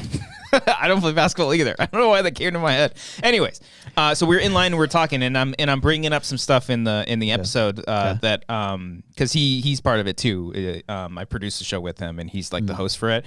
And so I was talking to him about some clips that I threw in there, and I brought up scary movies, like the first 3. And Ellis was like, and so to set it up, we were waiting in the hallway. There was another screening before us, and we were just kind of waiting. And so it's me, him, a couple other, I'm assuming, critics, and there was just one woman standing a little off to the side of us. This is our lady. This is the person who's going to be interjecting into the conversation. Target of our scorn. Yes. Okay. So me and Ellis are just talking, and I bring up the scary movie stuff, and he's like, I'm gonna be honest with you, don't hate me, I've never seen the scary movies. I was like, what? He's like, yeah. Good Ellis. After you know, like at a certain point, all these like parody movies, I was like, oh yeah. I mean, after Scary Movie 2, it started to went downhill, but like Scary Movie 1, fantastic. I love that movie. Scary Movie 2, pretty good too. And Scary Movie 3 has its moments. Specifically, I brought up Scary Movie 3 because I pulled a clip from that one and used it in my episode because it's funny and had to do with M. Night. And I say all this to Mark. Me and him are talking. Just me and him. Conversation. Just a one-on-one. It's a small room, so you can hear us. But I'm like, oh man, you got to see Scary Movie. It's great. And this lady turns. She's like, in the most condescending way. Oh yeah. No, you don't. Hate that. You shit. don't need to see those movies. And I swear, I held it back, but I'm like, I mean, I like them. Like, what am I? I hate. What is this? I hate it. What does this conversation have to do with you? Yeah. Were you part of this? It's like Twitter. That's exactly like what Twitter is. She was a walking tweet. A walking tweet comment. Yeah. There are movies not done well. There aren't shows done as well. But we are at a point where it destroys and it's not. This isn't I think film criticism or art criticism is a very real thing. Yeah. And there's skilled people who do it. That's not what I'm talking about. I'm talking about where we are right now, where that person who gives a fuck what you think. Yes. Because I have joy for it, and it is a certain kind of gatekeeping, and it is so many people these days in our space. I could give you fucking names of these people. Name them. They want to be above the art and own it. And they want to be in a position where they are above it. Yeah. And they don't engage with it. They couldn't tell you what one of these movies is about. No. Going back to the Village conversation. Well, it was just a dumb twist. Tell me the themes of the movie, fucker. Yeah. Don't just focus on tell me the real world stuff. Yeah, and tell me what the movie as an art piece is trying to communicate. And if you still don't like it, that's fine. But you need to show that you understand it. And also, if Christian Ruvacaba likes Scary Movie 3, stay out of it. Yeah, go watch Tar. Stay out of it. I'm sure it's great. It isn't for you. It's not for you. It isn't for you. We are not all the main characters in our in these stories. I literally wanted to turn to her. Like, you know, there's some times when I'm driving, I'll say some curse words that are probably not appropriate. None of the bad stuff, but I'm just saying, like, I'll say some, like, I'll say it's also like, oh, fuck you, I hate you, blah, blah, blah. You're a terrible driver. You don't deserve that car. You know, I'll say stuff like that. Yeah. When this lady said that, I wanted to turn to her and say, leave me alone. Yeah. Go away. Because, again, she doesn't have to. By the way, this is not something we have to like everything. She doesn't have to like it. No, of course not. But you don't need to beat me down for stuff that I like. That's my point. Yeah. I will use the Star Wars prequels as a big example because I'm a big fan of the prequels, as you know. My generation, Adam Witt, our friend Adam Witt of Movie Guys. Oh, yes. He and Paul Preston have a great show. Check it out. Adam Witt once told me, our generation, the original trilogy generation, the first chance they got, tried to destroy Star Wars. They tried to destroy it in 1999 because it wasn't for them. And it might have been, by the way, if you dig into it, it might be, you never know. But they shut it down, and what ended up happening is, so now you're going to tell a 7-year-old, nah, you don't like episode 1. Wait till you get older. Maybe they do, but you're going to tell them that? You're gatekeeping? Yeah. You're dominating the conversation, and you're making it about yourself. And that bleeds out into society where we can't function normally, too, when everyone's opinion it becomes fact to them. And listen, I'm sure that I have fallen into that same kind of thing. We all are guilty because it's a danger. Guilty of doing that, but I would never in my life, like if you were having a conversation with somebody else and you're saying, you know, I like Attack of the Clones. If I'm over here not part of that conversation, I'm not going to interject myself just to give my shitty opinion on a specific movie. It's like, if I'm in a room and two people are talking about Star, because obviously Star Wars is close to my heart. Now I'll walk away. No, but if I'm in a room, and this happens at comedy show Green Rooms a lot with me now, and they're talking about Star Wars, and if they're saying horrible things, this is actually, tell you what, this happened at a Schmodown in New York. Ooh. 4 people. I won't give you the names, but I could. I have one more beer. There's one of them a very popular podcast host. Not running, no one running the event. I won't even jump to conclusions. It was 4 people just were like in and out of the Schmodown every once in a while. And they were talking crap about Rise of Skywalker. Great. I love the movie. I think it's spiritual. I think it's wonderful. No, you don't. Blah. But we can have a discussion. Yeah. I did not run over to them and butt into the conversation to go, you're wrong. I left. I went to craft services and got some chips that Marzonia probably got. I let them live with their life. Yeah. But if it had been reversed, And I was like, one of my 6 of my favorite Star Wars moments are in Rise of Skywalker. Any one of those fuck sticks would have turned around. Really, bro? And been like, oh, Really? do you even know Star Wars? Wow, you're a host. I cannot stand these people. Yeah. I want to go to war with them. Okay. I want to go to war with them. We need to go to war about that. They're not as smart as they think. They're not as deep as they think, and they're ruining film discourse and discussion. Yeah, where's the Star Wars war? I guess like Ben Shapiro probably had some shit he probably said about Rise of Skywalker and Rey. Yeah. Yeah. Instead of, we need to have that conversation, not the Eminem stuff. Yeah. Yeah. It's okay if you want to fuck the M&Ms. It's fine, but, Eminem's still pop in my brain every now and then. I was never a fan. Little archive footage, Yeah. Now these M&Ms have anxiety. No, not my M&Ms. I refuse. Don't even touch Skittles. Oh, they probably hate Skittles. Taste the Rainbow? They fucking hate Skittles, I'm surprised they haven't made that connection yet. Right? They had to have. Somewhere along the line. Like Tim Pool or one of those fuck sticks. Like Tucker Carlson. They want you to This is what they want. They want you. They're getting your kids through the candy. Rainbow. We know what that means. We know what that means. Not only are they making the M&Ms woke, now... I remember they want you to taste the rainbow. I used to be the security director at the farmers market and next to the Grove, right? Yeah. In the heart of Hollywood. And one of the head finance guy was this really conservative Christian dude. Again, that alone is not the problem, but he was just that type of guy, right? And he always would talk about it and preach about it, whatever. God bless you, literally. And he was like, I was driving down La Brea. No, it was, I think, Fairfax. I was driving down Fairfax, and that subway at that corner is just so happy. They have a bunch of rainbows everywhere. And we were all in this meeting. We're in a meeting at work, and we're all like, who's gonna tell him? Should we tell him? Don't tell him. Who's going to tell him? No. Someone finally pulled him aside. Yeah. Explain it. And then he got all like, well, how dare they? Take that man to the Castro district in San Francisco. It's like, everyone is just having a great time. Yeah. It's just so silly. Anyways, I'm sorry I got angry. I said some swear words. That's fine. I mean, shit, I felt like I haven't cursed that much. Yeah. I've been blathering. The big difference between the blathering and anything I've done before is I just finally, I'm going to talk like you'll name those names. I don't want to name that. You know what? Because a lot of them are just such petty, insecure a-holes that I don't want to deal with having to get the texts and the tweets. Yeah. I don't care enough. I don't go on the shows. I'm not part of that world anymore. Yeah. But the reason I'm not in that world is a lot of those folks have no media literacy skills, but they're positioned as experts. They position themselves as experts in this space, and they're not. They could explain one thing. Mind you, anything that we talked about here, I do not. I mean, maybe you consider yourself a Star Wars expert. Sure, I consider myself a student of Star Wars. I don't like the term expert. Okay, expert proclaims some kind of authority over it. Yeah. I'm a student of Star Wars. It continues to teach me. But what I mean, too, is anything that we talk about in general. I think the whole purpose of us doing a show is we just talk about it just because we like talking about this stuff. Yeah. By no means am I an expert on politics or history or anything of that nature. I just wanted to do a show that's entertaining and sometimes maybe insightful. Maybe you take away something. Even if I would love if somebody was disagreeing with a lot of the stuff they were talking, but they were like, I disagree with that, but this is still an interesting conversation. You can comment that. I'd probably yell at you tonight because I've had a beer. I am at a point in my career is in a weird part where I feel as though I'm an artist in a world of content.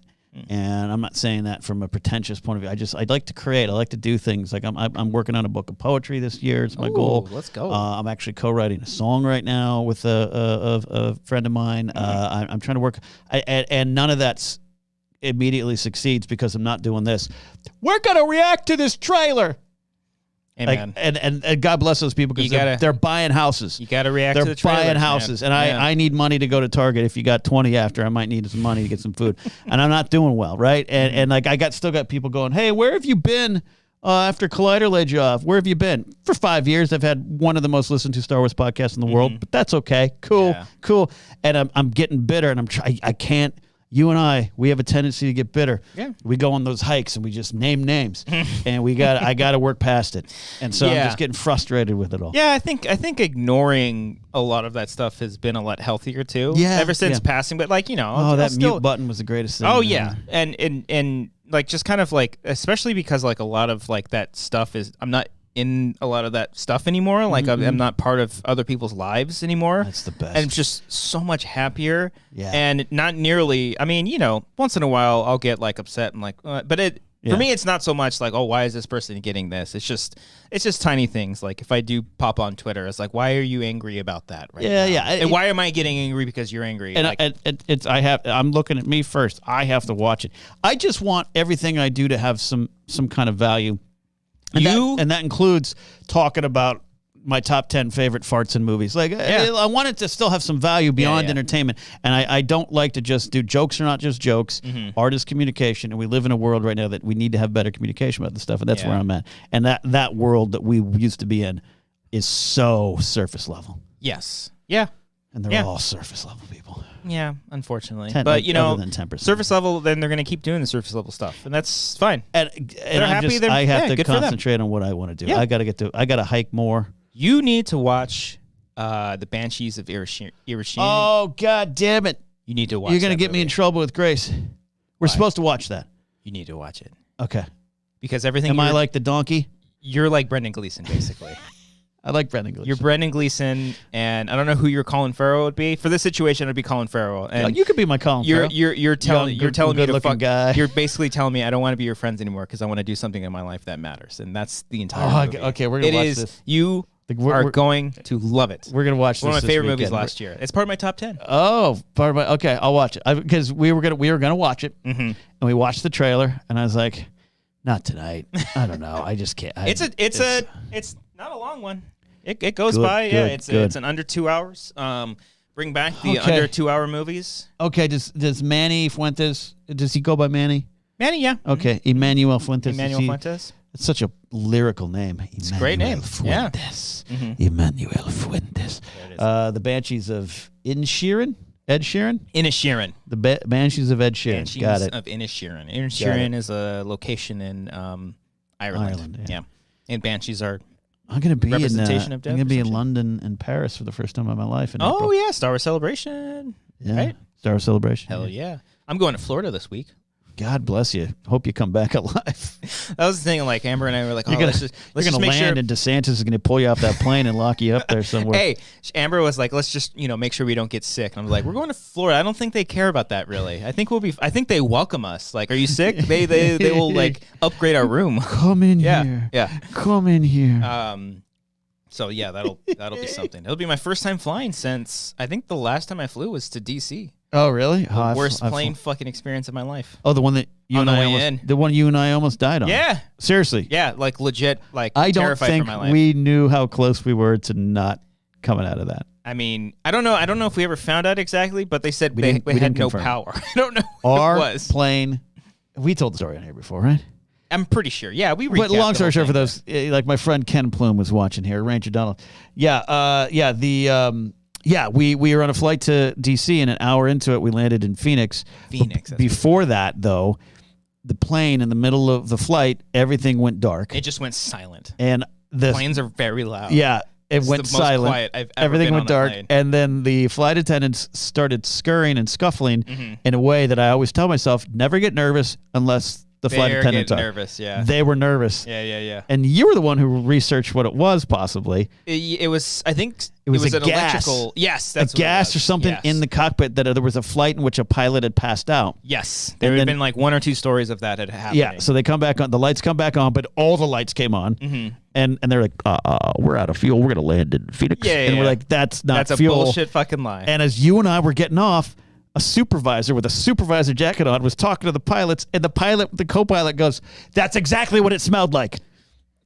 I'll never forget that. Fucking terrifying. I'll never forget that. Absolutely terrifying. And you and I spent 10 hours in the Phoenix airport. Yes. Yeah, at the worst time, too, because nothing was open. It's closed. It's an airport that's closed. It's a closed airport. Like, there was one guy at the desk going, "I'm so sorry, 220 passengers." Listen, I am not a religious man, but I would have, if I had a chance to shake that man's head and say, "God bless you," I would have, because good on them for detecting something like that and assessing the situation and then properly. Yes, it sucked to be stuck in an airport for 10 hours.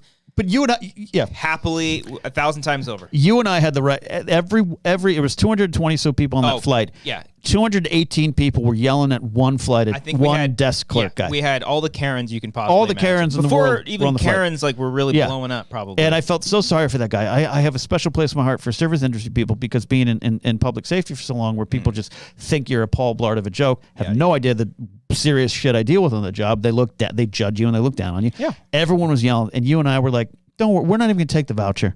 We'll find our own flight." And we took care of it and got out of there. Oh yeah, we there was a point where we were like, well, maybe we'll just head back home. Yeah, it sucked, but we'll tell Mark. And Mark had been on a separate. He was already like getting into DC. Yeah, but it worked out, and I was jazzed. I was actually jazzed when we got in, like when we were at the airport, and like, do we just go back home, and I was like, you know what? Yeah. If that was the closest experience of a bad experience on a plane, but you haven't flown since then. I know I flew this week. Now I'm gonna be fucking thinking about that the whole time. Ellis and I took like 5 flights last year, and it's great. It's fine. I still wear a mask. I will always wear a mask. Shit. Yeah, I think I'm telling you, wear the mask on the plane and never take it off the rest of your life. I have not got even the sniffles that I used to always get on plane flights. Yeah. I'm telling you, just do it. Yeah. Who cares if when you wear that mask, kid? Wear it. Yeah. If DeSantis comes on the plane when you land in Florida and shames you for it, you're like, hey, I'm not even worried about. That's our future president right there, sir. Potentially. Oh, my God. My mom says one day, I want you to know I no longer support Trump. I said, that's great, Mom. It's 2022. It's a little late, but I'll take it. She goes, I'm a DeSantis girl. I said, that's worse. Listen, hear me out. Hear me out for a second. Because I don't know if good old Brandon's going to be running again. I'd probably, I don't know. The guy's like 100. Okay? Yeah, I don't know if I'm torn on that. It's going to be a 3-way fight between Trump, DeSantis, and Biden, and I'm going to be here for it. I cannot wait for those debates. Yeah, I think it's going to be terrible for no matter who wins, we lose. Okay. Yeah, I wish there was another Democrat that we could put him up. I just think Biden needs to hold the line. I think he needs to hold the line for 4 more years. Yeah, that's kind of what I'm thinking. But well, that's the thing. I think that's the talk is that if DeSantis does run and it's him versus Trump, but it might be beneficial for Biden. But like one of them running as Republican and one as a third party. Yes, it would have to. Yeah, I think it I don't think he would ever do it, but like Trump would have to go as independent. Trump would create the criminally investigated party. Yeah, something like that with Nikki Haley as his running mate. The grabber, Haley might grab. Run. Yeah, the graboids. Yeah, there it is. Boom. That's the thing. That would run. There's a lot of third party candidates don't historically affect the elections as much as people want to believe. There's more statistical proof that they don't. But the biggest one was 1912, where Roosevelt, because he found the Republican Party to be too conservative, even though he's got some interesting views. Yeah. The Bull Moose Party was a progressive version of the Republicans, and he was going against Taft. They split the vote. Wilson, a Democrat but a racist, won, and his imperialism policy affected the next 100 years. We're still dealing with stuff Wilson said. Oh. If Roosevelt had won, the Republicans, as we knew them at the time, would have been more of a progressive platform. So elections have results. Third parties could be dangerous. Trump and DeSantis. Maybe they just wipe each other out. That's the thing. Like maybe we had declare trial by combat. I would love to see. Trump was struggling when he had COVID up there. To see him into a trial by combat. My God. Wearing those white tennis shorts. Oh, with that fat ass, son. And hell DeSantis yeah, son. DeSantis with his like duck yellow boots. That's the thing, though. It's like I know that like Ron DeSantimonious was like a thing he was saying for a while. But like DeSantis is just like a flat line. Like he's just there's no like personality there. He's just a terrible person. He's a terrible person. He also wilts under debate pressure. He's not good on his feet when it comes to thinking. But it doesn't matter. It'll be if it's the three of them. It'd be them two going and one. Yeah. Biden won't even know where he's at, or he'll just be like, "Come on, man. Come on, man." Again, do I think he's the best? But no. You got to go with the side that supports human rights and trans rights and the basics there. But but that's the problem. The Republicans run on fear. They run on fear of the great other. Yeah, and DeSantis and Trump, that whole party's done a great job. That's why my folks in a very safe white suburban town are like, "Have you heard about the fentanyl?" Which again there's some issues and no one's. I don't want. I'm not gonna go out and take fentanyl. I'm not doing bumps of coke at a party. But when I went to Seattle with Ellis to do comedy, my mom said, I just don't know what to do with you up there. I was like, what do you? I go, Mom, if the plane crashes, the plane crashes. I go, let me tell you the story of this flight to DC once. Now. She goes, no, I'm just worried about the crime. I'm worried about the crime in Seattle. I said, where are you getting this? I go, certain crimes are on the rise. Property crimes are actually lower, but sure, okay. Yeah. Where are you getting this? I've heard the crime in Seattle. A Facebook. Yeah, it's always I heard. Yeah, she goes, I heard Seattle's out of control. I read from, So Friday night, Ellis and I are walking around in Seattle before a comedy club. She calls me. I just need to know how it is. I go, well, let's see. Every restaurant has a nice patio. There's a bunch of people outside. It's oh my God, cold. he's got a gun. Everyone's good. Everyone's having a great time, Mom. Yeah. It's a big city. Yeah, there's bad parts. Again, you're going to focus on the bad eggs. You just, the great fear, the great caravan. They're coming to take your jobs. Boom. There it is. Right there. I don't know a better way to. Sorry, I took it back. I took it back to politics. No, I'm fine with it. I'm cool with it. This, my mom says this is what mom. I'm picking on my mom tonight. She's a but they're smart. She's a nice woman. I'm like, you are good. Fight the ones who are bad. My grandparents came. My grandfather's Circassian. My grandmother's they both passed away in the last couple of years. She was from Kiev. My grandfather was captured and press ganged into the Nazi army. His choice was either die or fight. First chance he got 2 years in, it was hard. He escaped and he was captured by the Allies, but returned. Russia, Stalin rejected him, kicked him out, and because he was not pure Russian, Circassian. My grandmother's Ukrainian. They met in a camp. Oh yeah. They came to America in '51. So my mom says, it's just ironic you're fighting all this when your grandparents, you don't like this country. I said, I love this country. She goes, but you don't like it, and your grandparents came here to chase the American dream. I go, yes, your mom, they did. And then when they got here, McCarthyism and the Red Scare was going so far. My dad was beaten every day by Iowans where they settled in Fort Dodge, Iowa, for being a commie. America rejected him. Grandpa's strength is that he fought through that and stayed here to chase his dream. That's the truth of the story. That's the dream right there. Because America tried to reject him when they came over as immigrants in this country. But at least this is our land. But I just don't understand why you don't like it. It's our land. Yeah. Oh, don't get me started on that. Just ignore. Just ignore it all. Just I don't know. Like, how do you make yourself happy when you're just I'll tell living in fear? Yeah. I don't know. Don't live in fear. I need my guns for my protection. I don't know. That's it. Anyways, DeSantis 2024, 26, whenever it is. So careful, someone's going to clip that out. God damn it. Brian's going to clip that out. It's a joke. I do not want that transphobic piece of shit as our president. He probably will be. He's preaching God's words about rounding up those immigrants and shipping them away. Who would run for the Democrats then if... That's the problem. It's a hard sell. It's always a hard sell. Don't know. You have Biden is a '90s Republican. He really is. Also 90 years old. Yeah, he's a little. He's up there, man. Yeah, he's doing better. He's doing better. But he is shaking hands with the air. But Yeah. But again, hold the line. That stuff scares the shit out. I mean, hold the line. Trump scared me for other reasons. It's like, yo, man, don't be threatening fucking other countries with nuclear weapons. The more you hear. But then what's scary? Yeah.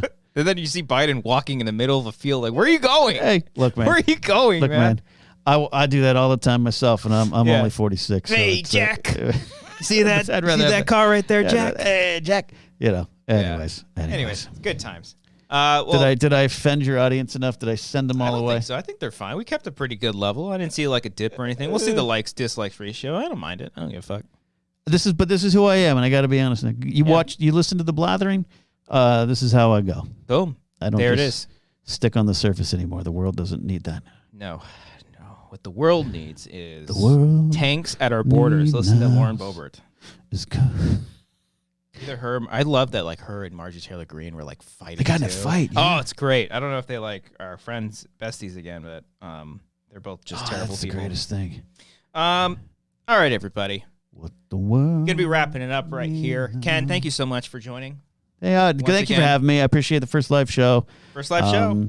Yeah, I appreciate it. I've been down and out, and it's good to get out of the house and yeah, man, get to talking. I know we also haven't like hung out and done anything. We haven't done the hiking in a while because it's been raining and flooding, and I think about a week or so I'll be more free. I have this project I'm working on for Fandom right now, and yeah.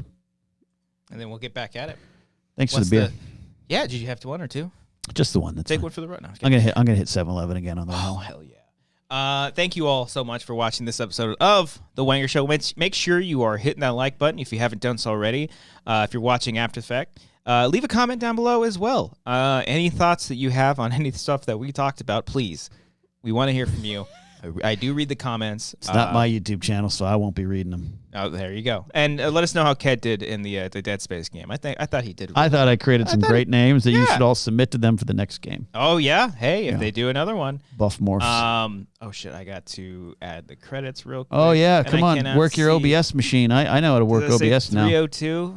Yes, it does. Yeah. Okay. All right. And is it gonna work? There it is. And because I don't have the soundbite machine, I apologize. I'm just going to rattle off all the names for all the patrons that are $15 and up and that do support us here on the show. Supporting the Wangers. Aaron Woodley, Alec M.S. Young, Alexis Lopez, Arcadio Castellanos, Billy Storley, Bobby Mitchell, Brandon Lindsay, Brian Arsenal, Brian D, Brian Garcia, Chris Jones, Cindy Perez, Hi Cindy, Claire Stefan, Elena Marie 10, Emmanuel Fuentes, FS1138, James Lavario, Jason Harvey, John Noto, Carl Soderback, Kat Berger, Kyle Johnson, Maris Thornton, Michael Pidner, Nick Reeves, Nick Wade, Pete Rich, Ron Cog, Real Snacks Tech, Sang Lay, Sergio Castellanos, Senior Phil, Terry Stock, TJ Jones, Tyler Eklund, and finally Wiley Todd. I'll try to work on how I can do the soundbite stuff while it's just me and like a guest. Slow them in those pads, right? You get that like iPad. 8 pads. We have like 75 names. You know what you need? Roadcaster Pro 2. You can put multiple. You have virtual channels now. Oh, so you have the sliders, and then you have like 4, and they just added like 4 more virtual channels. Dang, fill these nipples. All right. Thank you, everybody. Make sure you're following Ken. Link down below to follow him and all of his endeavors right down there. And, yeah, thank you so much. And we will see you next week. We'll be pre-recorded. I'm recording an episode, hopefully, with Alex Marzonia. So that'll be fun. Maybe we'll take some questions from the Discord peeps. Yeah, so thank you. Peace and love. And, of course, if you want to join the Patreon, patreon.com/Wanger, support us here on this channel. We haven't done commentaries in a minute, but I am planning on it. We're working on it. Might do some solo stuff. Might do some stuff with Alex. Been talking with him. We have plans. They will return. Hopefully by February, those will be back. Marzonia should be like an honorary Wanger. He is, yeah. Yeah, he definitely is, yeah. And I am planning on lining up a bunch of guests for in which that will be fun. And Brian will show up once in a while. He'll show up when like Eric's here or something like that. I don't know. Yeah, I'll come back with Ellis one night. Yeah, there you go. Boom. Fill the spot right there. And hey, if you want to watch more episodes of The Wanger Show, click the buttons right there. Subscribe to the channel. Join the Patreon. And go watch Infinity Pool. That movie rules. And the Banshees of Ed Sheeran. The Banshees of Ed Sheeran. Thanks, everybody.